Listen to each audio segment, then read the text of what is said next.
So law के बारे में समझते हैं। लॉ में एग्जाम्शन लाना, I think it is very easy task for you, but considering the online examinations of CA में मेरे को कुछ चीजें बतानी है। डे वन पे पहली बात मैं ये क्लैरिटी कर देता हूँ। देखो, देर आर मेनी चांसेस कि अब शायद ऑफलाइन हो, but still I am not clear कि ऑफलाइन एग्जाम हो। और अगर ऑनलाइन रही तो लॉ के अंदर आपको मैं बता देता हूँ, अराउंड 45 मार्क्स का आपको ऑब्जेक्टिव बेस्ड चला जाएगा एंड अराउंड 55 मार्क्स का आपको टाइपिंग आएगा। अब ये समझना है थोड़ा। सर टाइपिंग, हमारे घर तो कंप्यूटर भी नहीं है, हार्डली हमारे पास ये क्या है, मोबाइल है, तो टाइपिंग का कैसे करेंगे? देखो, एग्जाम कब आने वाली है? दिसंबर में, बराबर है। अभी कौन सा मंथ चल रहा है? जुलाई। अब आपके पास समय हो, आपको मालूम है कि टारगेट आगे जाके ऐसा ही आने वाला है, तो हमारी प्रिपरेशन भी ऐसी हो सकती है। ठीक है, तो कोई कंसर्न ही नहीं है कि अगर कोई भी टाइप से वो तैयारी कर दे, अगर हमको मालूम है कि ऐसा क्वेश्चन आने वाला है या ऐसी टाइप की एग्जाम लेने वाली है, तो हम अभी से अपने आप को इसके लिए तैयार कर देंगे। ठीक है, मालूम ही ना हो कि कैसे आना है और डायरेक्टली ऐसा आ जाए तो तकलीफ है। मेरे को मालूम है पहले से ऐसा होने वाला है, तो फिर क्या करूंगा? मैं तैयारी कर दूंगा, है ना। तो हमको क्या करना है? मेंटली रेडी रहना है। कोई भी चीज के लिए अगर आप मेंटली रेडी हो जाते हो ना, मेंटली एक्सेप्ट कर लेते हो, तो पूरे विजन ही चेंज हो जाते। अब सपोज पहाड़ क्लाइंब करना है, अब considering my weight, considering my age, मेरे को ऐसा लगेगा कि यार 95 93 केजीज के बीच में हूँ, पहाड़ क्लाइंब करना है, रेगुलर उतना चल नहीं पा रहा हूँ, तो कैसे करूंगा? डर लगेगा। बट अगर मैं एक्सेप्ट कर लूं कि भाई जाऊंगा, कैंप में जाऊंगा और मेरे जैसे बहुत सारे लोग होंगे जो ऐसा करेंगे, तो फिर क्या, एक मेंटल एक्सेप्टेंस हो गया। पहले मेरे को क्या लगता था यार? डर लगता था, फियर लगता था। क्यों? क्योंकि एक्सेप्टेंस नहीं था कि मैं क्लाइंबिंग करूंगा, कर पाऊंगा। बट अगर मैं एक्सेप्ट कर लेता हूँ कि 10 दिन में वहां रहूंगा ही रहूंगा, क्लाइंबिंग करूंगा ही करूंगा, पहाड़ पे चढ़ूंगा ही चढ़ूंगा, सब लोगों के साथ मेरा भी अपना 100% देके काम करूंगा, तो फिर वो मेरे को क्या लगेगा मालूम? ये वही पहाड़ चढ़ने की एक्टिविटी, क्लाइंबिंग एक्टिविटी मेरे लिए अब है ना वेंचर बन जाएगी। पहले क्या था? फियर था, बट एक्सेप्ट कर लिया तो अब वो क्या है मेरे लिए? वेंचर है। तो आप सभी को वही बोल रहा हूं कि ना, फियर को निकाल, एक्सेप्टेंस को ले आओ माइंड में। सब मेंटल गेम है, सच में बताऊं। एग्जामिनेशन क्या है? पूरा मेंटल गेम। मैं आपको एक चीज बताता हूँ, मेरा खुद का एक्सपीरियंस। ईयर 2000 में मेरा, मीन्स मिलेनियम ईयर में मेरा क्या, स्टैंडर्ड 12 खत्म हुआ। मैं, सिद्धार्थ, सब हम लोग एक बैच के थे। I got 7th rank in Baroda district उस टाइम, और मैं गुजराती मीडियम में पढ़ता था मेरे स्कूल में। बापोद सरदार करके एक सरदार वल्लभ भाई विद्यालय करके बड़ौदा में स्कूल है, मैं उसका विद्यार्थी रहा हूँ। तो पहला पेपर जब आया अकाउंट्स का, हम लोग है ना बहुत तैयारी करके बैठे थे। 20-20 क्वेश्चन पेपर 100-100 मार्क के मैंने सॉल्व किए थे, मेन 4 सब्जेक्ट के। अकाउंट, हमारे टाइम पे बिजनेस मैथ्स था, इकोनॉमिक्स था, मैनेजमेंट था। तैयारी करके बैठे थे, हर एक के 20-20 100-100 मार्क के क्वेश्चन मीन्स पेपर्स। बहुत मस्त तैयारी थी। बट प्रॉब्लम क्या आया मालूम? एग्जाम के दिन जो पेपर आया ना, पहला ही पेपर, सबको रुला दे ऐसा पेपर आ गया। अब नॉर्मली आप बताओ, बैलेंस शीट के सम आते, आप भी 12th करके आए हो, अभी 2-3 साल, मैक्सिमम 4 साल का गैप होगा किसी का, कुछ लोग तो अभी रिसेंटली होंगे। आपका बैलेंस शीट रेगुलर से हटके आए, मींस नॉर्मल क्या होता है, आपको ट्रायल बैलेंस जैसा दिया जाता है, फिर नीचे एडजस्टमेंट दिया जाता है, फिर आपको बैलेंस शीट बनाना है, पीएनएल अकाउंट बनाना है। हमारे टाइम पे क्या है मालूम? 10 लाइन का एक टेबल था और उसमें 12 हिडन एडजस्टमेंट थे। ना तो नीचे कुछ, ना ट्रायल बैलेंस दिखता था, ना वो कुछ एडजस्टमेंट दिखता था, सीधा 10 लाइन का क्वेश्चन, एक टेबल, कुछ फिगर्स लिखी थी, कुछ पर्टिकुलर्स लिखी थी, और 10 से 12 हिडन एडजस्टमेंट। अब इसके बेस पे बनाओ, लाइफ में देखा ही नहीं था सब।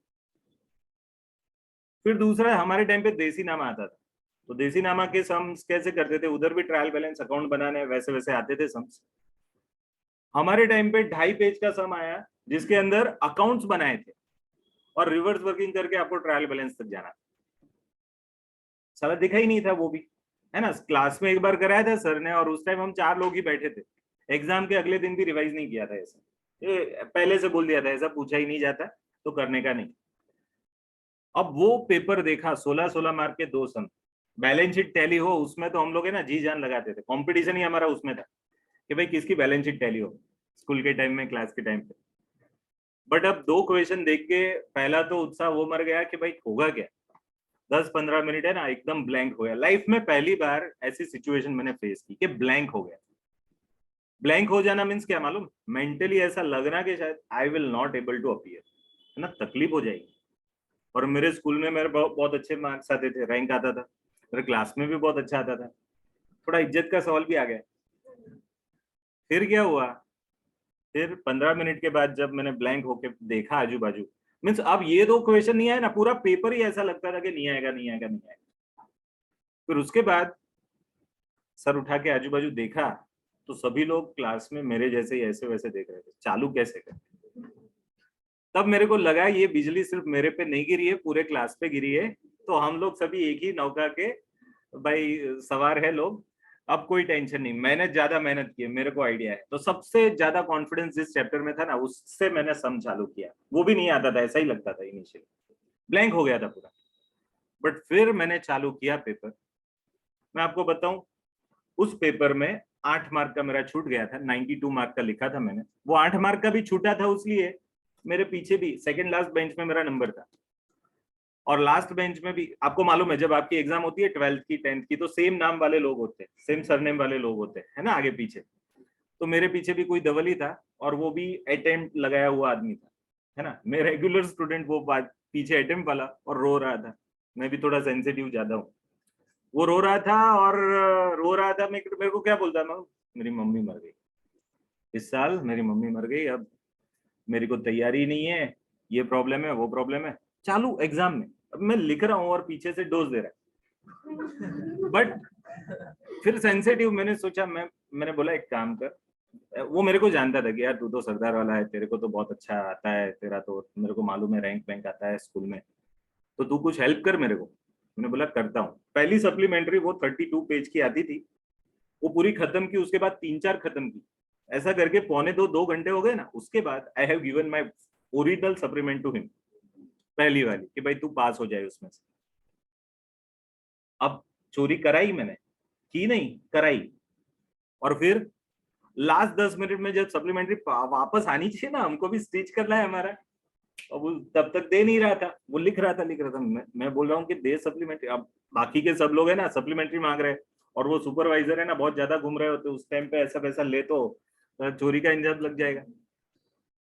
तो मैं तो बहुत डर गया, बहुत डर गया। उसमें 8 मार्क का छूट गया।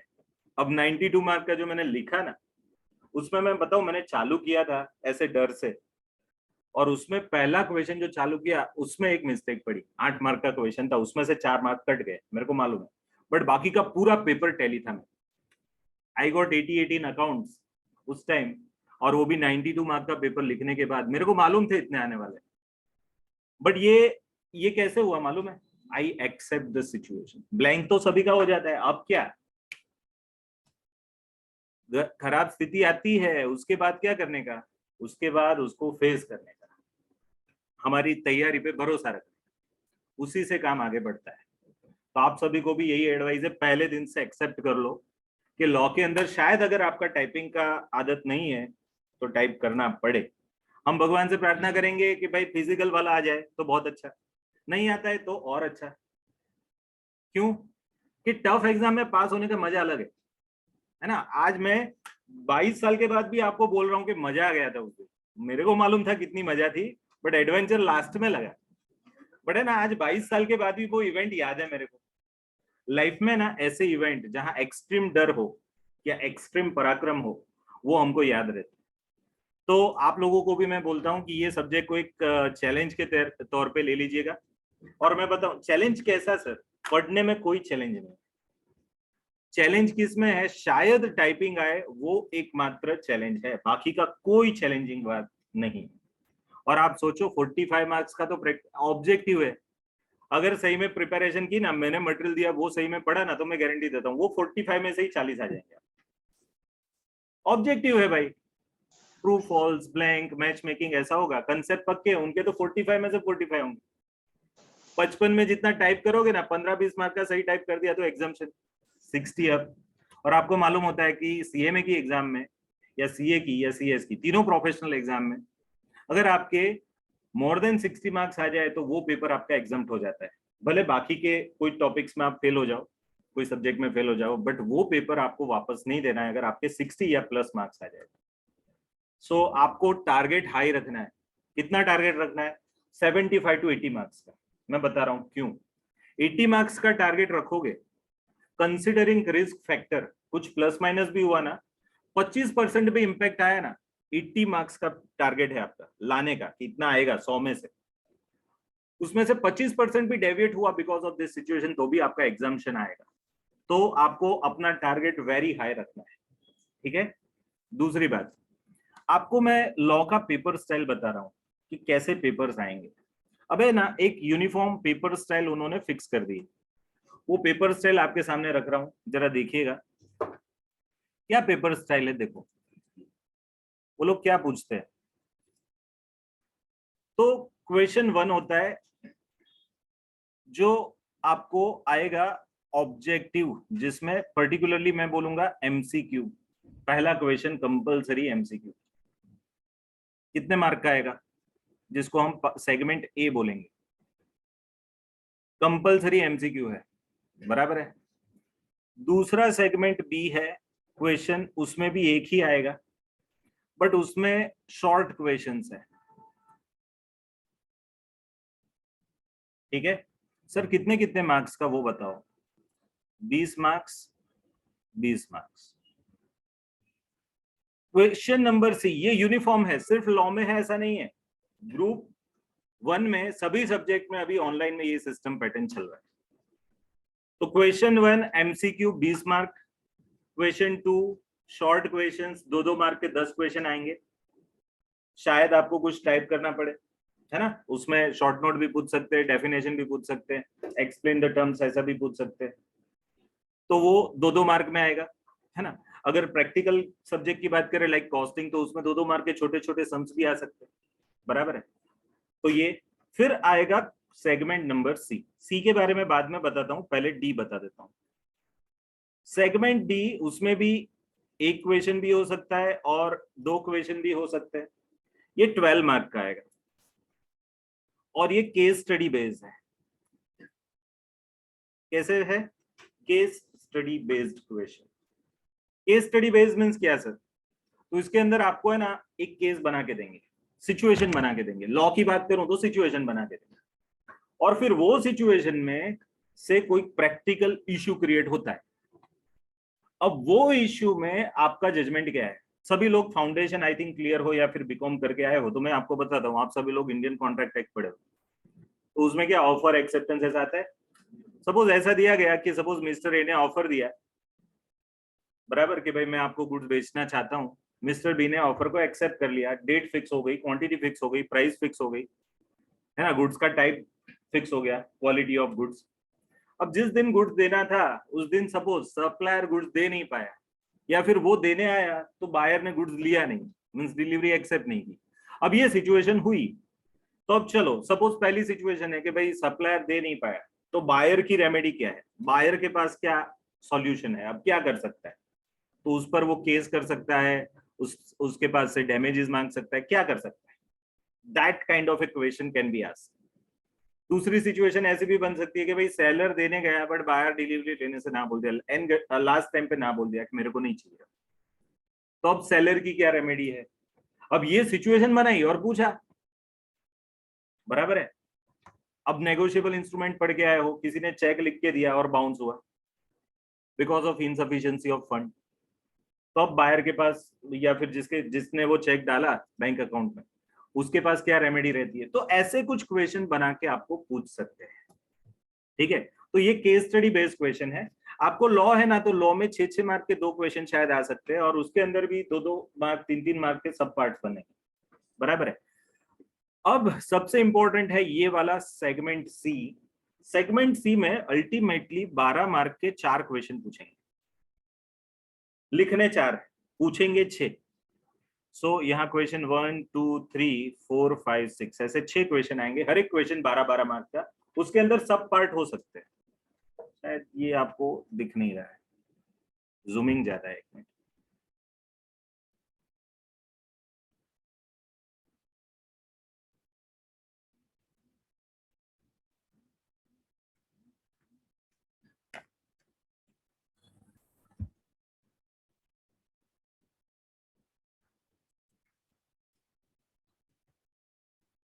ओके, यहाँ 1 2 3 ऐसे करके 6 है, बराबर है, 4 5 6 ऐसे 6 क्वेश्चन है, और ये 6 क्वेश्चन में 12-12 मार्क के 6 क्वेश्चन पूछे जाएंगे।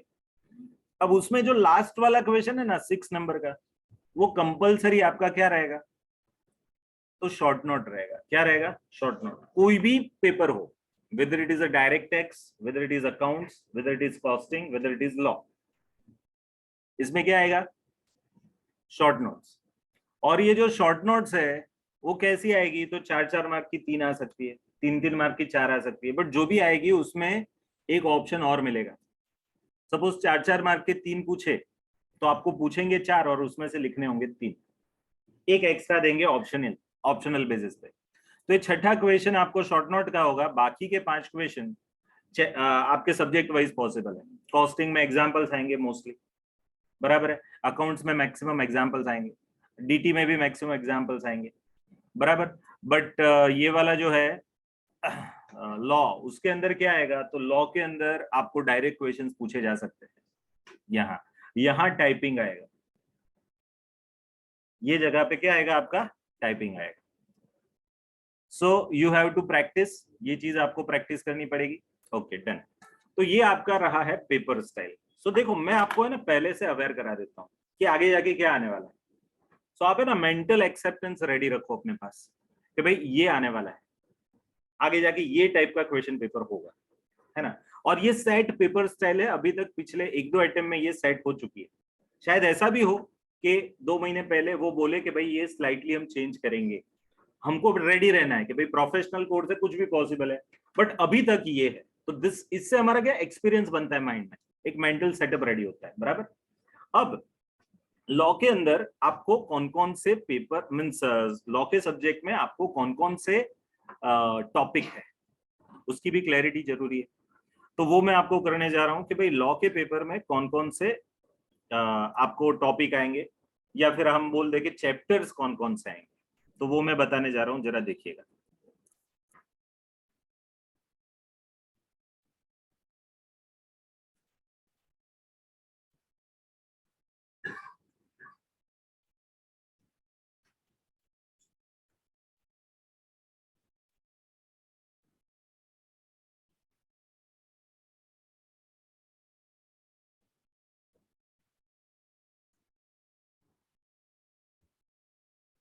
अब ग्रुप 1 के अंदर जो लॉ का सब पेपर है उसके अंदर है ना टोटल 4 पार्ट है, there are 4 parts. I am telling you one by one वो 4 पार्ट कौन कौन से।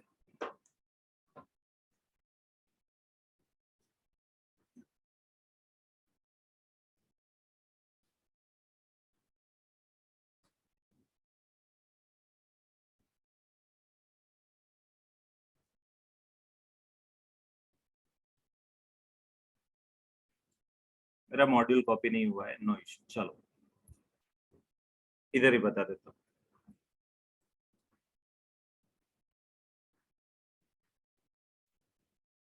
लॉ के पेपर में 4 सेगमेंट है, ऐसा समझ लो, हर एक के मार्किंग अलग है। देखिएगा कौन कौन से मार्किंग है। सबसे पहला सेगमेंट है ए, इसके अंदर आपको आपके कॉमर्शियल लॉ आएंगे, कॉमर्शियल लॉज। कॉमर्शियल लॉ के अंदर क्या क्या आता है, तो टोटल 5 लॉ आएंगे। कौन कौन से, तो एक है इंडियन कॉन्ट्रैक्ट एक्ट,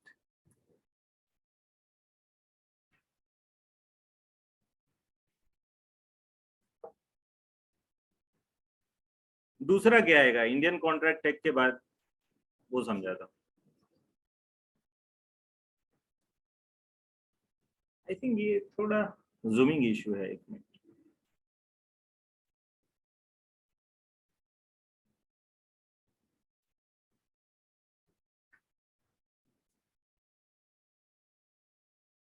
तो चलो लॉ के अंदर आपको पहला है कॉमर्शियल लॉ वाला पार्ट, उसके अंदर सबसे पहला टॉपिक है Indian contract act, that would be in your course. अब सर ये तो हम फाउंडेशन में पढ़े हैं, तो बात सही है, आप फाउंडेशन में पढ़े हो बट बेसिक लेवल पढ़े हो, यहाँ आपको एडवांस लेवल है। दूसरी बात, फाउंडेशन में आपने जो पढ़ा है उसमें आता है ऑफर है, एक्सेप्टेंस है, फिर आपका कैपेसिटी ऑफ पार्टीज है, फ्री कंसेंट है, बराबर है। फिर आपका क्या है, कंसिडरेशन है। ऐसे जो बेसिक और essential elements of valid contract, types of contract, ये सब चीजें है ना।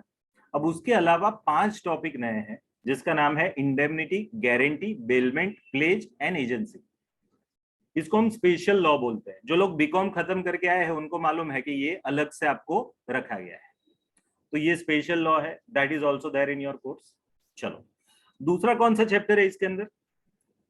इंडियन कॉन्ट्रैक्ट एक्ट के बाद आपको फाउंडेशन में कौन सा था? सेल ऑफ गुड्स एक्ट, सोगा, है ना, 1930। तो 1930 वाला सेल ऑफ गुड्स एक्ट है पूरा, जो उधर था यहाँ है, बट एडवांस लेवल का है। तीसरा है नेगोशिएबल इंस्ट्रूमेंट एक्ट। सर ये तो सब हमने पढ़ा हुआ है। हाँ सही बात है, इसलिए लिख रहा हूँ कि आपको थोड़ा जल्दी जल्दी रिकैप हो। तो ये भी है आपको, ये भी एडवांस लेवल का है। अब इसके अलावा 2 और एक्ट है, एक है पार्टनरशिप एक्ट। अब ये बीकॉम वाला थोड़ा पढ़ के आए हैं, बट फाउंडेशन में नहीं था, तो फाउंडेशन वालों को ये नया पढ़ना है। एंड 5वां है LLP, लिमिटेड लायबिलिटी पार्टनरशिप। ये भी बीकॉम में थोड़ा आया है। सो ये वाला पोर्शन जो है ना सर, कितने मार्क का है? 30 मार्क्स का है। इसमें से कितना आएगा सर? 30 मार्क्स। सब पूरा बीकॉम पढ़ लिया इसमें। हाँ, वो 100 मार्क में, इधर 30 मार्क्स। ठीक है। दूसरा पार्ट क्या है सर?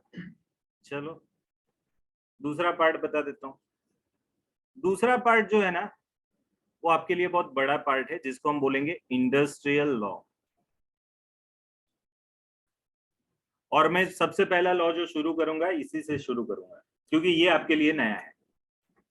सर इसके अंदर कितने हैं? तो 1 2 3 4 5 6 7 8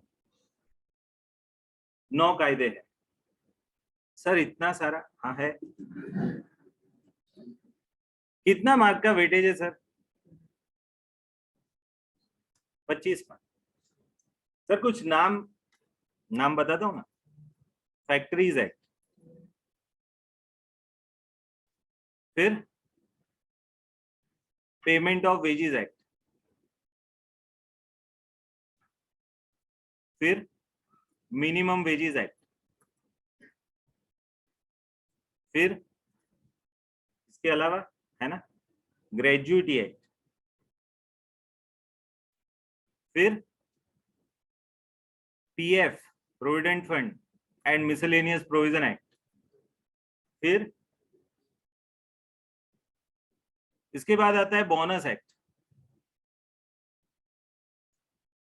और ESI employ state insurance act, फिर एक PF रेगुलेटरी वाला एक नया एक आया है, ये 9 नंबर जरा कंफर्म करना है, बट ये तो 8 पक्के ही पक्के हैं। ये 8 में से कितने हैं? 25 मार्क। ठीक है। अब ये 2 सेगमेंट जो है, पहला वाला ये और दूसरा वाला ये 2 सेगमेंट में लेने वाला। अब तीसरा सेगमेंट है हमारे मास्टर ब्लास्टर है उसके अंदर दिव्येश भाई, वो है आपका कॉर्पोरेट लॉ। क्यों? क्योंकि वो इसी में PhD कर रहे हैं, कॉर्पोरेट गवर्नेंस में। सो इसका वेटेज सर कितना है? 35 मार्क। अब देख लो कितने हुए, 90 हो जाएंगे, 90 मार्क हुआ। सर इसमें कितना है? 1 to 128 इतने सेक्शन है, 1 से 128। सर बहुत लोड दे रहे हो आज के दिन। मैं पहला सेंटेंस मेरा ऐसा था कि इसमें आपके 80 मार्क्स लाने। अब देख के लगेगा कि सर ये क्या बोला आपने। सब पॉसिबल है। लास्ट 10 मार्क का सेगमेंट रहा, उसमें आता है पार्ट D, और जिसमें आता है एथिक्स। अच्छा एथिक्स, हाँ वो फाउंडेशन वालों को अच्छा लगेगा। हाँ सर हमको 30 मार्क्स में था, सबसे ल्यूक्रेटिव टॉपिक था ना, 7 पेज 8 पेज और 30 मार्क्स का वेटेज। वाह। इसमें कितना है सर? इसमें 10 पेज है। कितना वेटेज है? 10 मार्क का, है ना। अब थोड़े बड़े हो गए हो आप। पहले 7-8 मार्क, 7-8 पेज 30 मार्क में आते थे, इंडियन कॉन्ट्रैक्ट एक्ट 40 पेज का आपको दिया है फाउंडेशन में, और उसका 40 मार्क का वेटेज भी था, एक पेज 1 मार्क। अभी ऐसे पेज वाइज आएंगे ना तो आपको 486 पेज का मॉड्यूल है, तो 486 मार्क्स का पेपर नहीं आएगा पेपर तो 100 मार्क का ही है। तो समझ लो अब है ना, पहले तो क्या करो, एक्सेप्ट कर लो कि ये है। क्लियर है? हमारे सामने एक बहुत बड़ा पावरफुल शत्रु खड़ा है, और उसकी स्ट्रेंथ क्या है हमको मालूम है, ये रहा देखो इतना ज्यादा। अब इसको क्या मालूम, ये तो हमारा एक सब्जेक्ट है, हम तो 4-4 पेपर देने वाले हैं भाई। तू तो एक सब्जेक्ट लेके बैठा है, मैं तो 4 पेपर दूंगा, ग्रुप 1 देना है तो 4। तो उसका लेवल समझ लो, हमारा लेवल समझ लो, हमारे आगे ये 1/4 है। ये 6 महीने में हमारे टारगेट का ये कैसा है, 1/4। अपने आप को है ना एक कॉम्पिटेंट लेवल पे मानो कि सर ऐसा हमसे हो पाएगा सर, अभी तो हम छोटे मोटे बच्चे फाउंडेशन पास करके आए, FI वाले हैं। देखो आप में क्या पोटेंशियल है ना, आपको मालूम ही नहीं। ये लॉ आता है ना, वो आपको TY BCom में आता है बराबर, आपको फाउंडेशन में पहले 6 महीने में आ गया, फर्स्ट सेम में। बोलो तो किया कि नहीं? जो लोग अभी ग्रुप 2 देके आए हैं, वो पास में फाउंडेशन पढ़ के आए, वो लोग पास हुए थे कि नहीं हुए थे? 6 महीने में ही पास हो गए थे। कैसे हुए थे सर? सर पढ़ा था, सब कुछ आ गया बराबर। तो पॉसिबल है, एवरीथिंग इज पॉसिबल, ये चीज याद रखो। सर इतना बड़ा है तो क्या है, हम थोड़े छोटे हैं।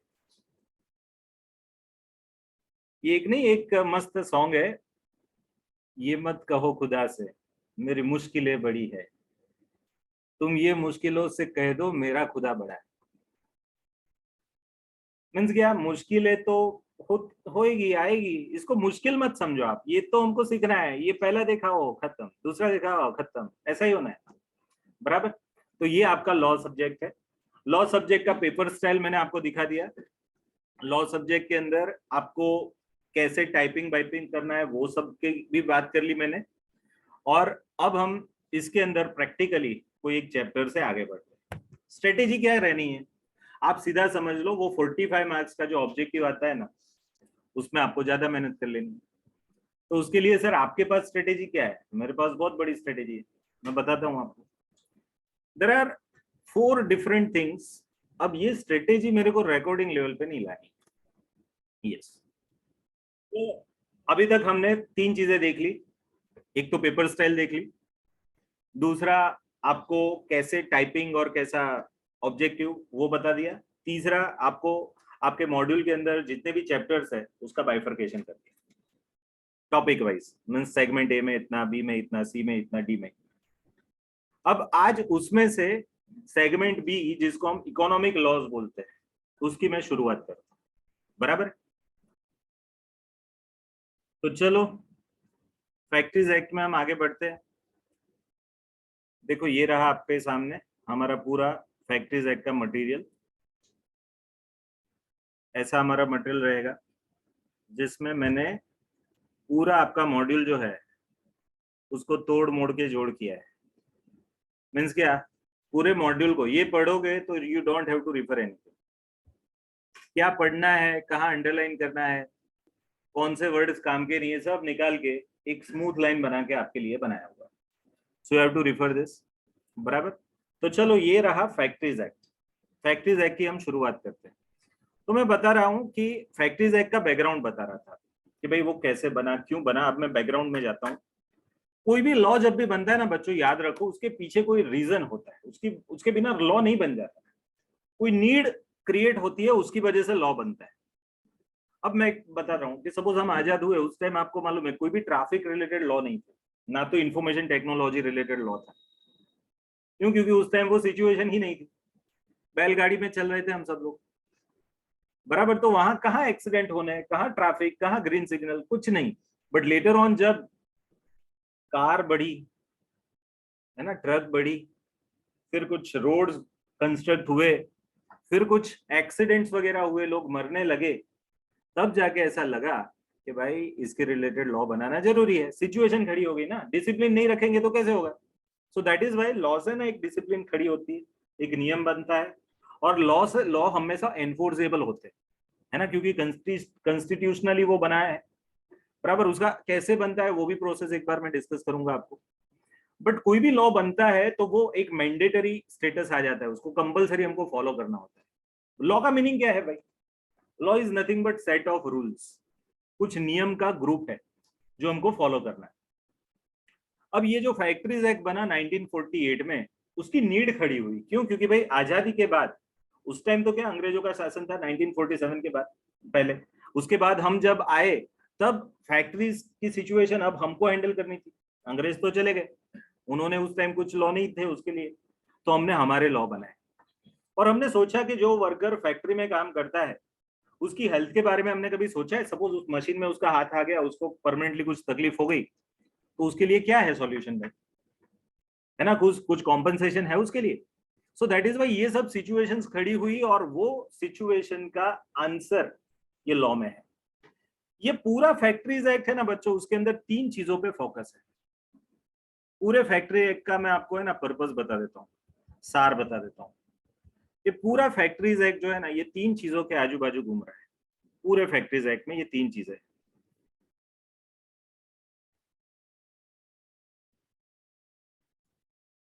उसमें 3 चीजों में मेन आता है वर्कर्स की हेल्थ, दूसरा आता है सेफ्टी, एंड तीसरा आता है वेलफेयर। फैक्ट्रीज एक्ट में ये 3 चीजें मेन है, वर्कर्स का हेल्थ, वर्कर्स का सेफ्टी एंड वर्कर्स का वेलफेयर। ये तीनों के आजू बाजू ही पूरा फैक्ट्रीज एक्ट बना है। ओके, सो आपको ये पूरे चैप्टर में ये 3 चीजों पे आपको फोकस करना है। वर्कर्स की हेल्थ रिलेटेड प्रोविजंस क्या है, सेफ्टी रिलेटेड प्रोविजंस क्या है, और वेलफेयर रिलेटेड प्रोविजंस क्या है। बराबर है? तो चलो, तो लॉ का पहले तो एक्ट का पर्पस समझ में आ गया। ये 3 चीजों के लिए, फैक्ट्री में काम करने वाले वर्कर्स की ये 3 चीजों के लिए ये लॉ बना है। क्योंकि वर्कर्स को कुछ इंश्योरेंस देना है, उसके फैमिली के लिए कुछ गवर्नमेंट को केयर करनी है, तो उनकी हेल्थ अच्छी रहे, फैक्ट्री में काम करते करते उनकी हेल्थ ना बिगड़ जाए। नंबर 2, उनको सेफ्टी मिले, है ना। सेफ्टी इक्विपमेंट्स होते हैं, सेफ्टी के रिलेटेड कुछ चीजें होती है जो आपको रखने हैं, जैसे फायर सेफ्टी। अब ये फायर एक्सटिंग्विशर रखा है इधर, ये क्या है सर? फायर सेफ्टी के लिए। बराबर है? तो ऐसे सेफ्टी के एंगल्स होने चाहिए फैक्ट्री के अंदर। बराबर? So that is why safety. And तीसरा है वेलफेयर। वेलफेयर में क्या आता है कि फैक्ट्री के वर्कर्स जो है उनके बच्चों के लिए, उनकी पढ़ाई के लिए, उनके फैमिली मेंबर्स के इंश्योरेंस या मेडिकल के लिए कुछ फैक्ट्री वाले भी प्रावधान करें। So that is why this factories act is created. Then अब फैक्ट्री एक्ट बना कब? 1948 में बना। अब है ना एक चीज में, अब एक चीज मैं आपको बताना चाहता हूं, कोई भी एक्ट होता है ना, उसके अलग अलग हिस्सों को हम बोलते हैं सेक्शंस। क्या बोलते हैं? सेक्शंस। जैसे कि आपको एक सेक्शन सभी को मालूम है, मालूम? दफा 302 के तहत फांसी। ये दफा है ना हिंदी वर्ड है, जिसका मैं इंग्लिश करूं ना तो section 302 of Indian penal code, IPC, है ना, उसके तहत फांसी की सजा है। बराबर? ये दफा। अब इसको गुजराती में बोलेंगे तो कलम बोलेंगे, कलम। कलम 302, है ना, 302। अब इंग्लिश में क्या बोलेंगे? Section. By the way, what is section? Law को पढ़ना है तो साथ साथ में थोड़ा इंटरप्रिटेशन भी आना चाहिए। तो लॉ को अलग अलग हिस्सों में बांट देते हैं। पहले तो फैक्ट्री रिलेटेड नियम बनाने, ओके, ये टारगेट फिक्स है। अब जो भी नियम है उन्होंने लिखे, बट अब पैराग्राफ फॉर्म में लिखेंगे नियम, तो कैसे याद रहेगा?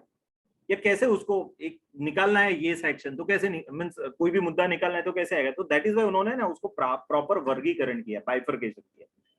तो जब भी लॉ बनता है ना, तो लॉ क्या करता है कि भाई जो भी प्रोविजंस है उसको अलग अलग लॉजिकल टाइटल के अंदर उसको बाइफरकेट कर देता है। मैं आपको एक उदाहरण देता हूँ। आप डी मार्ट में या कोई भी बड़े स्टोर में जाते हो और आपको कुछ चीजें लेनी है, तो उन्होंने ना सेक्शन बनाए होते हैं कि भाई इधर खाने पीने की चीजें मिलेगी, इधर फ्रूट मिलेगा, इधर अनाज मिलेगा। बराबर? इधर सब ड्राई फ्रूट है, इधर बिस्किट्स वगैरह है। आप देखना सभी, और आप किसी को भी पूछेंगे कि सर मेरे को ये लेना है, वहां के जो हेल्पर होंगे तो आपको बताएंगे सर ऊपर ये वाले सेक्शन में आप चले जाओ। तो वहां वो सेक्शन शब्द मानते हैं, उसका मीनिंग क्या होता है? विभाग, भाग करना। सेक्शन शब्द को क्या बोलते हैं? विभाग करना। तो एक्ट के अंदर जो भी प्रोविजंस है ना, उनको अलग अलग सेक्शनों में उन्होंने बांटा है। अब कुछ सिमिलर सेक्शन हो ना, तो उसके उन्होंने टाइटल बनाया, उसको बोलते हैं चैप्टर्स। क्या बोलते हैं? कुछ सपोज 8 से 12 तक के सेक्शन, तो ये चैप्टर। अब है ना जीएसटी के अंदर सेक्शन 22 से section 30 of the C GST act वो रजिस्ट्रेशन रिलेटेड है, तो उसको उन्होंने एक चैप्टर बना दिया कि ये chapter number for what, registration. फिर कुछ चैप्टर आईटीसी के है, इनपुट टैक्स क्रेडिट, है ना, सेक्शन नंबर उधर कहां से शुरू होता है, 16 से बराबर 21। तो ये सेक्शन है, उसको उसको उसका हमने क्या किया, सेक्शन 16 से 21 के बीच में पूरा इनपुट टैक्स क्रेडिट का प्रोविजन है, बट उसका एक चैप्टर हेडिंग है कि भाई ये आईटीसी प्रोविजंस। तो आप समझ रहे हो ये चैप्टर क्या होते हैं, कुछ सेक्शनों का ग्रुप होते हैं, सिमिलर मुद्दों को एक टाइटल के अंडर रखते हैं, उसको हम क्या बोलते हैं, चैप्टर्स। तो सेक्शन के सॉरी एक्ट के अंदर चैप्टर्स होते हैं, चैप्टर्स के अंदर अलग अलग सेक्शंस होते हैं। अब सेक्शन के अंदर क्या होता है सर, सेक्शन के अंदर सब सेक्शन होते हैं, प्रोविजंस होती है बट प्रोविजंस को भी बांटा गया होता है, तो उसको सब सेक्शन बोलते हैं। वो सब सेक्शन के अंदर भी कुछ होता है, उसको क्लॉज बोलते हैं। क्लॉज के अंदर भी कुछ होता है, सब क्लॉज बोलते हैं। उसके अंदर भी कुछ होता है, पार्ट बोलते हैं उसको, पार्ट। तो ऐसा ऐसा है, तो हम पढ़ेंगे जैसे जैसे, बट मेरे को बताना है कि ये जो सबसे पहले लिखा है ना, ये वाला सेक्शन 1 है। क्या है टाइटल उसका, हमेशा याद रखना, कोई भी लॉ पढ़ोगे, ये इंडस्ट्रियल लेबर लॉ पढ़ोगे, कॉन्ट्रैक्ट एक्ट पढ़ोगे, या इनकम टैक्स एक्ट पढ़ोगे, या जीएसटी एक्ट पढ़ोगे, कुछ भी पढ़ोगे, उसके सेक्शन 1 का टाइटल क्या होगा, यही होगा। इधर लिखा है एक्सटेंट एंड कमेंसमेंट, बट मैं आपको एक बड़ा टाइटल बोल देता हूँ, short title, commencement and applicability, it is the title. Section 1 का टाइटल क्या होता है, short title, commencement and applicability. उसमें शॉर्ट टाइटल क्या होता है सर, शॉर्ट टाइटल मीन्स वो एक्ट का छोटा सा नाम, है ना। तो ये जैसे ये फैक्ट्रीज एक्ट लिखा है, तो ये शॉर्ट टाइटल हो गया। दूसरा लिखा होगा कमेंसमेंट, मीन्स कब से शुरू होगा, ये एक्ट कौन सी डेट से एप्लीकेबल हो गया इंडिया में, तो वो डेट लिखी होती है, उसको हम क्या बोलते हैं, कमेंसमेंट। कमेंस का मीनिंग होता है शुरुआत। एंड तीसरा आता है एप्लीकेबिलिटी। एप्लीकेबिलिटी क्या होती है सर, कि ये एक्ट किन किन लोगों को एप्लीकेबल है, तो इससे है ना क्लैरिटी आ जाती है। सब अब अगर मेरी कंपनी को ये एक्ट लगता है कि नहीं लगता है वो देखना है ना, तो सबसे पहले मेरे को सेक्शन 1 देखना पड़ेगा वो एक्ट का, कि भाई ये एक्ट मेरे को लगता है कि नहीं लगता है। वो एक्ट के सेक्शन 1 में ही क्लैरिटी दे देंगे कि इन लोगों को ये एप्लीकेबल है। अगर मेरी कंपनी उसमें एप्लीकेबल हो रही है, मीन्स ये एक्ट हमको फॉलो करना है, ठीक है। तो ये सेक्शन 1 है, short title, commencement and applicability. तो शॉर्ट टाइटल क्या है इसका, फैक्ट्रीज एक्ट। कमेंसमेंट कौन सी डेट लिखी है, देखो 1449, 1949। सर एक्ट तो 48 वाला है, शुरू कब से हुआ। अभी आपको मालूम है, रिसेंटली मैंने कल हमारे इनिशियल लेक्चर में जिक्र किया था कि भाई कंपनी लॉ बना नया, पुराना था 1956 वाला, नया वाला जो बना 2013।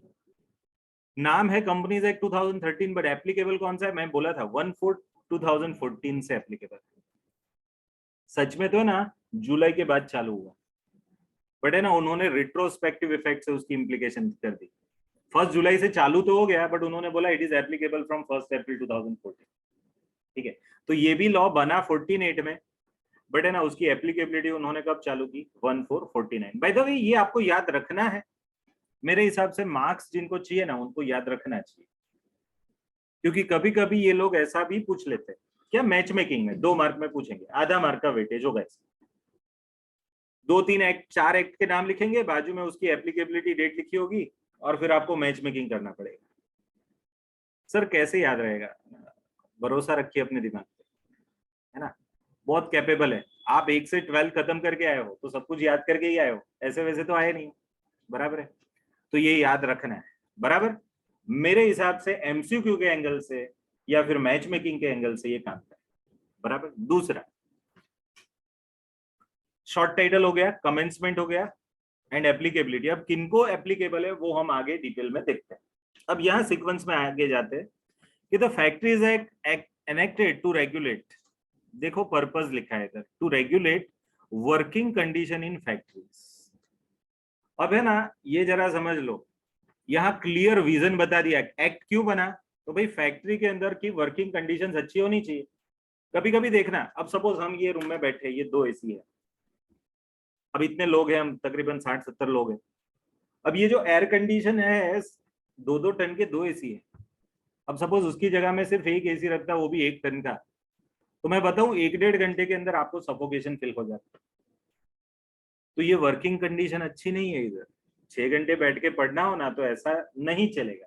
सो दैट इज वाई हमको क्या करना पड़ेगा, अपग्रेड करना पड़ेगा, एक की जगह 2 टन का, और वो भी एक की जगह 2 AC, तब जाके ये हो पाएगा। दूसरा, लाइट्स देखो, ऑलमोस्ट सभी पूरा क्लास हमने लाइट से कवर किया है।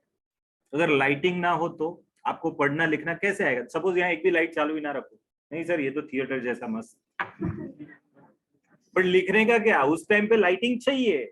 अगर नहीं मिली तो आप सोचो, एक स्टूडेंट के क्लासरूम के अंदर एक वर्किंग कंडीशंस चाहिए। तो एक फैक्ट्री है जहां प्रोडक्शन हो रहा है, मशीनें हैं, तो वहां भी कुछ अच्छी वर्किंग कंडीशंस होनी चाहिए। So that is why working conditions factory की कैसी होनी चाहिए, उसके रिलेटेड नियम बना, बराबर है। ओके। तीसरा, एक जजमेंट है। कल हमको ये बताया गया था, आई थिंक अतुल सर ने बोला था कि भाई जो सुप्रीम कोर्ट का जजमेंट होता है ना, it is a law of the nation. भले एक्ट के अंदर वो सुप्रीम कोर्ट का जजमेंट इनकॉर्पोरेट किया गया हो या ना किया गया हो, बट वो मैटर में सुप्रीम कोर्ट ने अपना जजमेंट दे दिया हो तो वो लॉ बन चुका है, एस्टैब्लिश्ड लॉ माना जाता है। तो देखो यहाँ कुछ जजमेंट है, बट आपको जजमेंट को भी पढ़ना मैं बताता हूँ कैसे। तो ये राज लिखा है, राज। सर ये क्या है सर, शाहरुख खान के फैन है क्या? नहीं भाई, राज नाम तो सुना होगा। नहीं, ये वो वाला राज नहीं है, ये राज है राजस्थान। राजस्थान हाईकोर्ट का जजमेंट है। AIR क्या है सर? ऑल इंडिया रैंक नहीं सर, ऑल इंडिया रूलिंग। आप देखना मेरे आजू बाजू कहीं लिखा होगा, मैंने कई जगह लिखता हूँ, मेरा ऑल इंडिया रैंक था AIR, ब्रोचर में शायद लिखा होगा ओनली CMA हैविंग AIR। वो AIR का मीनिंग होता है ऑल इंडिया रैंक। मेरे टाइम पे ऑल इंडिया में 69 नंबर का रैंक था, दिसंबर 2008 में मैंने जब CMA क्लियर किया तब।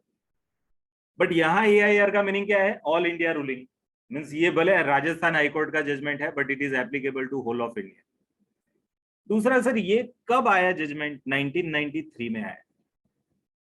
और सर वो जो रूलिंग के कुछ बुक्स होंगे ना जहां ये जजमेंट लिखा जाता है, ऐसे जजमेंट को कंपाइल करके बुक बनाते हैं, और वो बुक के 117 नंबर के पेज पे ये जजमेंट है। ठीक है, तो मैं क्या सिखा रहा हूं अभी, लॉ को पढ़ा कैसे जाता है। ये लिखा है, इसका मीनिंग क्या है सर? पहले तो ऑल इंडिया रूलिंग है। दूसरा क्या है, 1993 में ये जजमेंट आया, मींस केस तो 8-10 साल पहले फाइल हो चुका होगा, क्योंकि हाईकोर्ट में जजमेंट आते समय 6-8 साल लग जाते, मिनिमम 8 से 10 साल, सुप्रीम कोर्ट में 15 से 20 साल। ठीक है, फिर 1993 में जजमेंट आया। किसने जजमेंट दिया? राजस्थान हाईकोर्ट ने, और उसका जो बुक है उसके कौन से 117 नंबर के पेज पे ये जजमेंट लिखा है। ये जजमेंट क्या है सर? ये वाला जजमेंट है, Ravi Shankar Sharma versus state of Rajasthan. अब जब ये लिखा होता है ना, तो उसमें ये जो पहला नाम है बच्चों, ये वाला रवि शंकर शर्मा, ये बंदा कौन माना जाता है मालूम? जिसने केस फाइल किया है। और ये सामने वाला कौन है? जिसके अगेंस्ट में केस हुआ है, वो बंदा है। सो पहला बंदा कौन होता है? The person who is making petition in the court. Petition का मीनिंग होता है अर्जी। कोर्ट में अर्जी करते हैं कि भाई हमसे इन लोगों ने कुछ हम पे अत्याचार किए हैं, हम पर ये किया है वो किया है, तो हम कैसे है भाई, हम गरीब स्थिति में, गरीब स्थिति मीन्स क्या, हम लाचार स्थिति में, हम उसके सामने प्रोटेक्ट करना चाहते हैं, प्रोटेस्ट करना चाहते हैं, तो उसके लिए वो बंदा केस फाइल करता है। और right to justice, it is our fundamental right. हमारे बंधारण में, कॉन्स्टिट्यूशन में दिया है कि मेरे को न्याय का हक है, तो राइट टू जस्टिस, तो उसके तहत मैं केस कर सकता हूँ। किस पे? गवर्नमेंट पे केस कर दिया। देखो, स्टेट ऑफ राजस्थान पे केस किया, राजस्थान की गवर्नमेंट पे केस किया रविशंकर शर्मा ने। ठीक है, और उसका जजमेंट कब आया? 1993 में। क्या आया ये जजमेंट? देखो तो ये जजमेंट में ऐसा लिखा है कि ये जजमेंट का मेन वर्ड्स है ना, मैंने अंडरलाइन किया, वो पढ़ो। Factories act is a social legislation and it provides for health, safety and welfare and other aspects of the worker in the factories. तो पहले तो क्या हो गया, यहाँ क्लैरिटी हो गई कि इसके अंदर क्या है, हेल्थ है, सेफ्टी और वेलफेयर है। मैंने लिखा ना एक्ट का पर्पस, तो देखो लॉ ने क्लियर किया, ये क्या है, सोशल लेजिस्लेशन है, सामाजिक ये क्या है, लॉ है, सामाजिक नियम है। क्यों? क्योंकि समाज के ये लोग हैं जो फैक्ट्रीज में काम करते हैं, अब उनकी हेल्थ, उनकी सेफ्टी और उनके वेलफेयर के लिए ये नियम बना है। ठीक है, दूसरा क्या, अदर एस्पेक्ट्स भी लिए जाते हैं, बट ये 3 मेन एस्पेक्ट्स इनके लिए, the workers which are working in a factory. So mainly क्या है, it is to provide the protection, protection देना है किसको, वर्कर्स को, किससे, फ्रॉम बीइंग एक्सप्लॉइटेड। ये एक्सप्लॉइटेड का मीनिंग क्या है, शोषण। तो वर्क, जो फैक्ट्री के मालिक होते हैं ना, वो वर्कर का शोषण करते हैं, है ना, कम पगार देते हैं, ज्यादा बिठाते हैं। अब मैं पढ़ाऊंगा लॉ, आपको मालूम पड़ेगा, फैक्ट्रीज एक्ट में तो ऐसा ही लिखा है 8 घंटे ही काम करने का, 8 घंटे से ज्यादा काम किया तो ओवर टाइम देना पड़ेगा। ओवर टाइम में डबल द टाइम रेट लिखा है, मीन सपोज 1 घंटे का 100 रुपया है आपका पगार, तो ओवर टाइम किया तो 100 का डबल 200 मिलना चाहिए अवरली।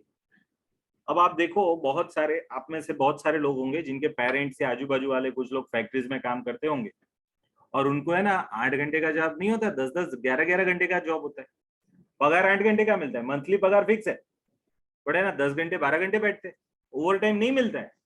अब वो सिचुएशन में इट इज एक्सप्लॉइटेशन, आज के दिन में भी चल रहा है।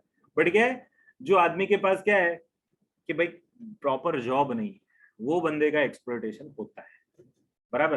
तो देखो, वर्कर्स के एक्सप्लॉइटेशन से बचाने के लिए, देखो, to provide protection to the workers from being exploited by whom, business establishments, means आपकी कंपनी वगैरह। फिर आगे, it is also providing for the improvement of working condition within the factory. तो ये एक्ट में उन्होंने ये भी बताया कि वर्किंग कंडीशन कैसे होनी चाहिए। तो देखो, ये जजमेंट पूरा ये मैटर पे है कि वर्कर्स की हेल्थ अच्छी होनी चाहिए, सेफ्टी अच्छी होनी चाहिए, उनका वेलफेयर अच्छा होना चाहिए, अदर मैटर्स भी वर्कर के रिलेटेड ध्यान में रखनी है। दूसरा क्या, उनका प्रोटेक्शन करना है, किन से, भाई बिजनेस एस्टेब्लिशमेंट से। एंड तीसरा क्या, कि भाई वर्कर्स की वर्किंग कंडीशन भी इंप्रूव होनी चाहिए। तो अगर मैं बताऊं तो नटशेल में ये राजशंकर शर्मा, ये जजमेंट से हमको मालूम पड़ा कि कोर्ट का ऑब्जर्वेशन क्या है, कि कोर्ट अल्टीमेटली ये एक्ट में ये चीजें देखना चाहती है, क्या, वर्कर का हेल्थ, सेफ्टी एंड वेलफेयर, दूसरा अदर रिलेटेड मैटर्स, चौथा उसका एक्सप्लॉइटेशन बचाना है, वर्कर को एक्सप्लॉइट होते हुए बचाना है, एंड लास्टली क्या, वर्किंग कंडीशन उनकी मस्त होनी चाहिए। ठीक है, तो ये 4-5 मेन मुद्दे हैं जिससे अब हमको आइडिया आ गया कि पूरे एक्ट में हमको ये पढ़ना है। फिर आगे देखो, मेन ऑब्जेक्ट क्या है फैक्ट्रीज एक्ट का, तो मेन ऑब्जेक्ट है to ensure adequate safety measures and to promote the health and welfare. तो यहां भी देखो, ये 3 मुद्दे ही आ गए, सेफ्टी आ गया, हेल्थ आ गया, वेलफेयर आ गया, बराबर है। ये क्या दिखाया है उन्होंने, मेन ऑब्जेक्ट दिखाया है भाई, फैक्ट्री का मेन पर्पज ये है, बराबर। So the act also makes, इसमें आप और पढ़ो क्या लिखा है, देखो,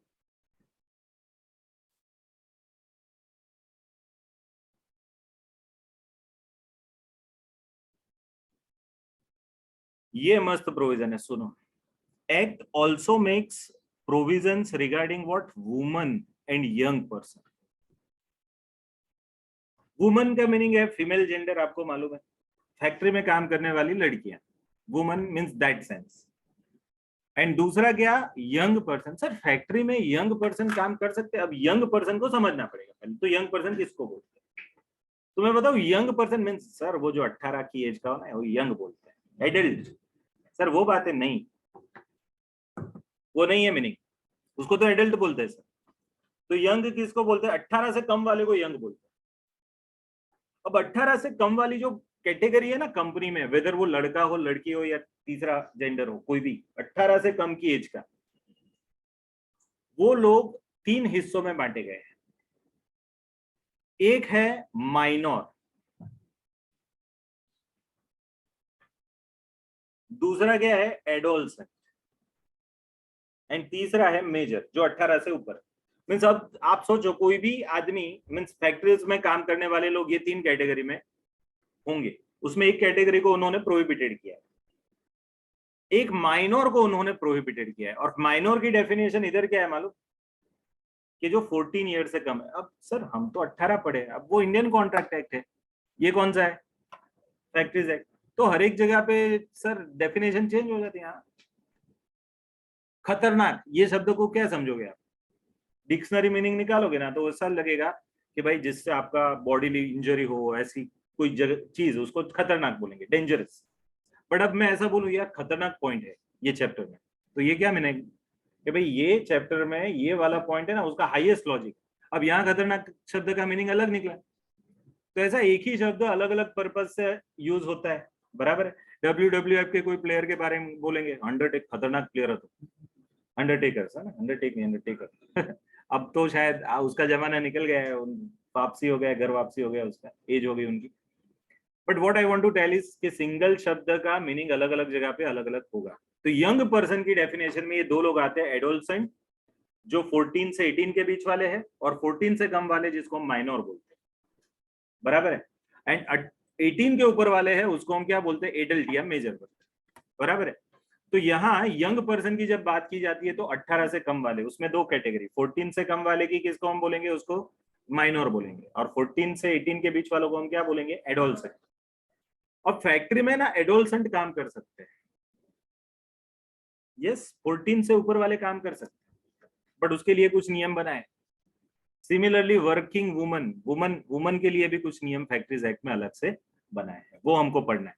तो यहाँ ये चौथे पॉइंट में हमने एक्स्ट्रा क्या पढ़ा कि ये 3 पॉइंट तो थे ही, health, safety and welfare, but उसके अलावा इधर एक्स्ट्रा पॉइंट कौन सा है, इधर एक्स्ट्रा पॉइंट ये है कि यहाँ woman as well as young person, इनके रिलेटेड भी चीजें बताई गई है। अब इसमें ये यंग पर्सन में देखो उन्होंने एक बताया children less than 18 less than 14, and adolescent means कितना, 14 से 18 के बीच वाले, ओके। फिर कुछ एक और मुद्दा भी है, एनुअल लीव विथ वेजेस, ये मुद्दा भी लिखा है। अब ये क्या है sir, annual leave with wages, इसमें ऐसा भी मुद्दा आएगा कि आपको कुछ ऐसी छुट्टियां मिलेगी जिसमें आपको पगार भी मिले। आइडियली छुट्टियां आपने ज्यादा ली तो उसका पगार काट देते हैं, बट यहां उन्होंने बोला कि यहाँ कुछ छुट्टियां ऐसी है जिसका आपको पगार मिलेगा। ऐसा लिखा है कि अगर आपने 20 वर्किंग डे काम किया ना तो आपको एक दिन छुट्टी का है, अगर 20 डेज आप कंटिन्यूअस फैक्ट्री में काम करते हो तो एक छुट्टी आपकी बन जाती है legal age per this law.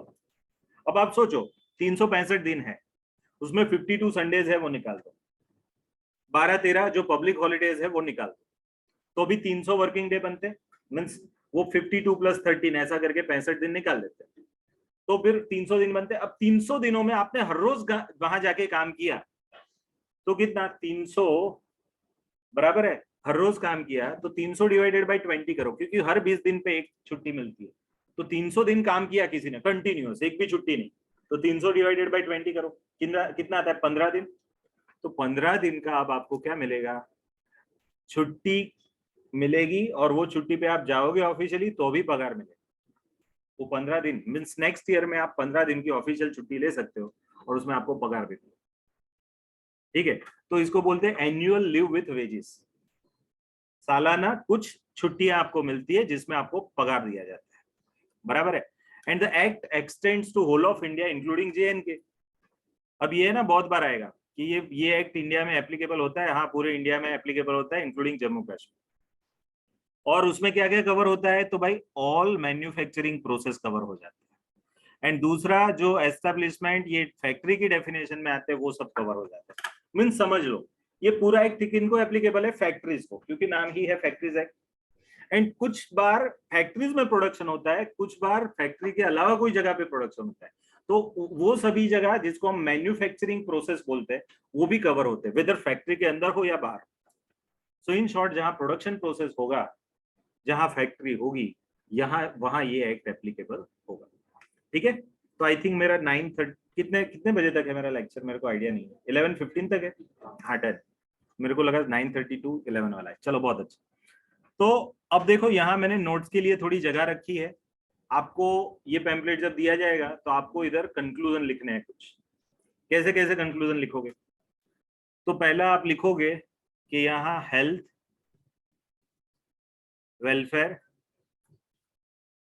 तीसरा क्या, सेफ्टी, दूसरा क्या लिखोगे इधर, मेन मुद्दे अभी तक पढ़ा उसका क्रक्स क्या है, चलो। इसके अलावा क्या, इसके अलावा वुमन एंड यंग पर्सन,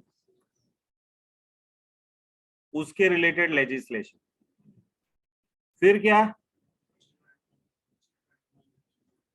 ये यंग पर्सन में ये दोनों आ गए, है ना, यंग पर्सन में चिल्ड्रन भी आ गए एंड क्या, एडोलसेंट भी आ गए।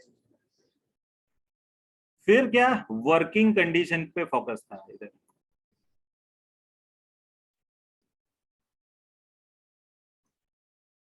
वर्किंग कंडीशंस फैक्ट्रीज में अच्छी होनी चाहिए।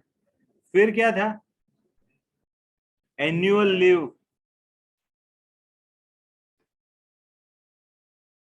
With wages.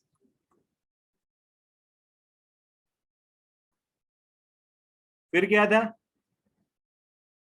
Save workers from exploitation.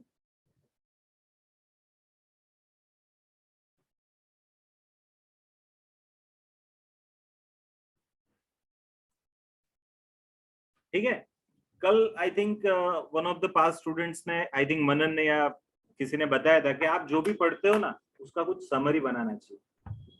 आपको घर जाके 2-3 घंटे जो करना है ना उसमें यही करना है, जो पढ़ोगे ना उसका समरी लिख दो। मैं बताऊं, आपका कोई भी बैकग्राउंड हो, गुजराती मीडियम हो, इंग्लिश मीडियम हो, फाउंडेशन हो, या बहुत सालों के बाद वापसी हो पढ़ाई में, ऐसे भी है। कल मेरा एक फ्रेंड आया था उधर, माई एज है ना, मैं और वो गांव में साथ में पढ़ते थे, 6 स्टैंडर्ड तक मैं गांव में पढ़ा। मेरे साथ में एक पढ़ता था लड़का, उसका नाम है भरत, क्लासमेट है मेरा। अब उसको सीएमए करना है, जॉब कर रहा है भरूच में, अच्छा पगार है उसका, 10-12 लाख कमा रहा है। बट उसको क्या है, अब प्रोफेशनल डिग्री चाहिए सर, है ना। मेरे को बोला धवल डिग्री चाहिए, डिग्री के बिना है ना ये लोग बहुत शोषण करते हैं। अब मैं 12 लाख कमा रहा हूँ, डिग्री होता ना तो मैं 24 लाख कमा। अच्छी बात है, तो आ जा, है ना, अब पढ़ेगा। तो ऐसे भी है, हमारे पास तो सभी टाइप के आएंगे सब लोग। तो आप समझ लो, कोई भी ये सिस्टम फॉलो करता है ना तो उसको कोई प्रॉब्लम नहीं होता है। क्या, हर रोज जो पढ़ा उसका कुछ ना कुछ समरी बना, खुद का बनाओ, बराबर है। एंड दूसरा, हम तो देंगे ही देंगे, वो अलग चीज है, बट आप खुद का बनाओ, जो खुद ने लिखा है ना उसमें आपका माइंड अप्लाई हुआ है, और वो पढ़ने में ना ज्यादा कन्विक्शन आता है, बराबर। तो चलो, इतनी चीजें हमने ये पहले पेज में फैक्ट्रीज एक्ट में पढ़ी। फिर और क्या पढ़ा, मेन मेन मुद्दा, कौन सी डेट से ये शुरू हुआ था, 1/4/1949। फिर applicable to whole of India,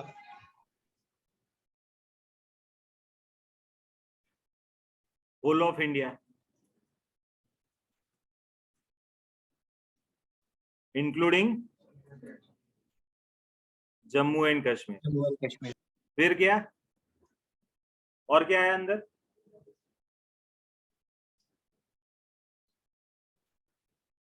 और कुछ, ये वुमन वाला लिखा हमने, यंग पर्सन, वुमन नहीं लिखा है, यंग पर्सन, यहाँ ये रहा, वुमन आ गए, वुमन के रिलेटेड प्रोविजन, बराबर है।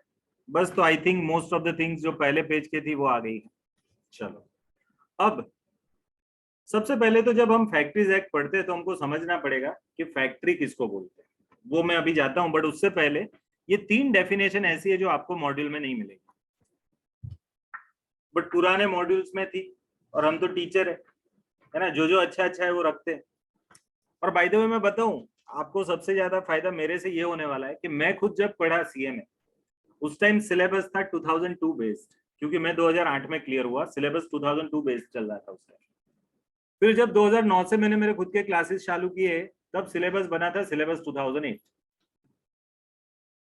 तब से क्लासेस चालू कर दिए, बराबर। फिर एक बार वापस से चेंज हुआ 2012 में, सिलेबस 2012, वापस से चेंज हुआ 2016 में, सिलेबस 2016, और अभी चेंज होने वाला है सिलेबस 2022।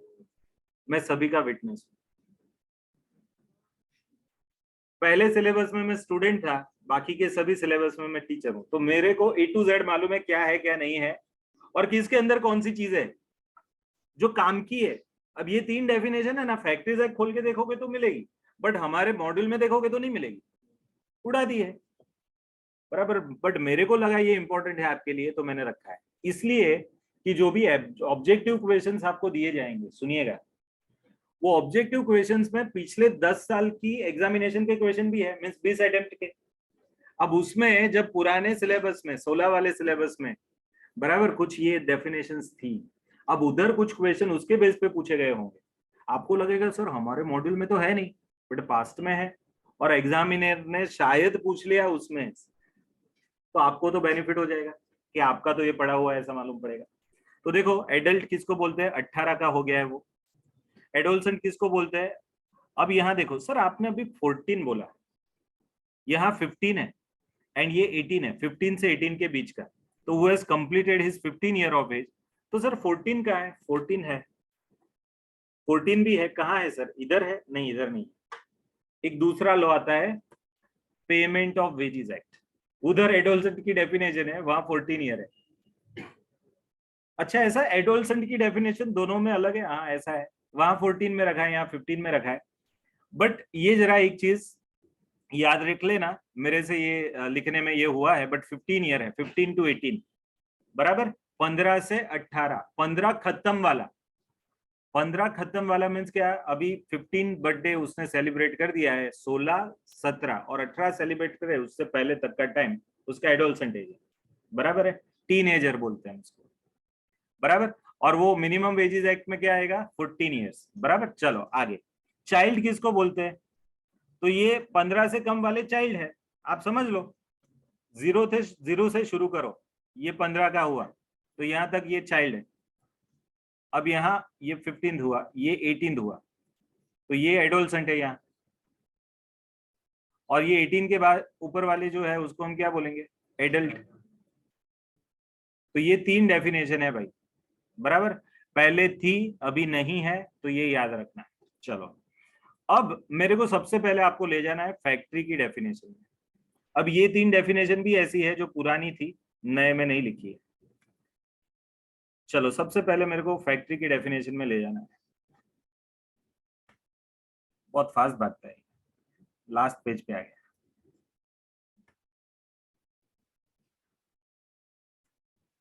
चल भाई चल, क्यों ऐसा है, देखो स्पीड में जाता है ये बंदा।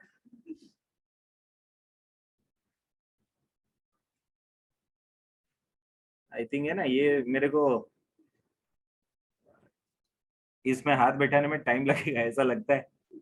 चलो ठीक है, धीरे धीरे जाते हैं, फिर क्या करें। कॉम्पिटेंट पर्सन, हैजार्डस प्रोसेस, ये दोनों डेफिनेशन है आपके कोर्स में। फिर आगे इधर ये मैन्युफैक्चरिंग प्रोसेस, ये भी एक डेफिनेशन है। बट मेरे को सबसे पहले फैक्ट्री समझाना है, फैक्ट्री किसको बोलते हैं, क्योंकि नाम है ना फैक्ट्रीज एक्ट, तो भाई फैक्ट्री किसको बोलेंगे सर, तो वो समझाता हूँ। ये रही डेफिनेशन, बड़ी काम की है, देखिएगा फैक्ट्री किसको बोलते हैं। तो देखो पहले तो मैं आपको बताना चाहता हूँ, डेफिनेशन 2 प्रकार की होती है, एक इंक्लूसिव डेफिनेशन होती है, दूसरी एग्जॉस्टिव होती है। अब इंक्लूसिव डेफिनेशन का मीनिंग क्या है, वहां इंक्लूड्स वर्ड से शुरू होता है, और वहां मीनिंग में आप कुछ एडिशन कर सकते हो, लॉ भी उसके अंदर लेटर ऑन चेंज कर सकता है। बट कुछ डेफिनेशन ऐसी होती है जिसमें कोई चेंज ही पॉसिबल नहीं है, जिसको हम एग्जॉस्टिव डेफिनेशन बोलते हैं। और ये डेफिनेशन के 2 प्रकार में, ये जो फैक्ट्री का डेफिनेशन है ना, वो एग्जॉस्टिव डेफिनेशन मीन्स यहाँ इसके मीनिंग में आप इतना भी चेंज नहीं कर सकते। तो चलो भाई, कौन सा मीनिंग है फैक्ट्रीज एक्ट का, मीनिंग क्या है, तो भाई फैक्ट्रीज एक्ट का मीनिंग ऐसा है, एनी प्रीमाइसिस, एनी प्रीमाइसिस नहीं, एनी प्रीमाइसिस, कोई भी प्रीमाइस। प्रीमाइसिस किसको बोलते ये समझना पड़ेगा पहले। सर प्रीमाइस का मीनिंग जगह, हाँ जगह, बट जगह पे क्या होना चाहिए सर, अब मेरा खेत है वो प्रीमाइसिस है, एक ओपन प्लॉट ऑफ लैंड है उसको प्रीमाइस बोल सकते, तो नहीं। प्रीमाइसिस का मीनिंग कोई ओपन प्लॉट ऑफ लैंड, उस पर कुछ कंस्ट्रक्शन किया हो ऐसी जगह, ठीक है। तो एनी प्रीमाइसिस इंक्लूडिंग प्रीसिंक्ट्स देयरऑफ। तो सर यहां से तो ये डेफिनेशन ने करवट बदल दी, हाँ अब ये क्या हो गया, यहां से इंक्लूडिंग आ गया सर, बट ये इंक्लूडिंग सिर्फ प्रीमाइसिस के बारे में। फैक्ट्री मीन्स कोई भी प्रीमाइसिस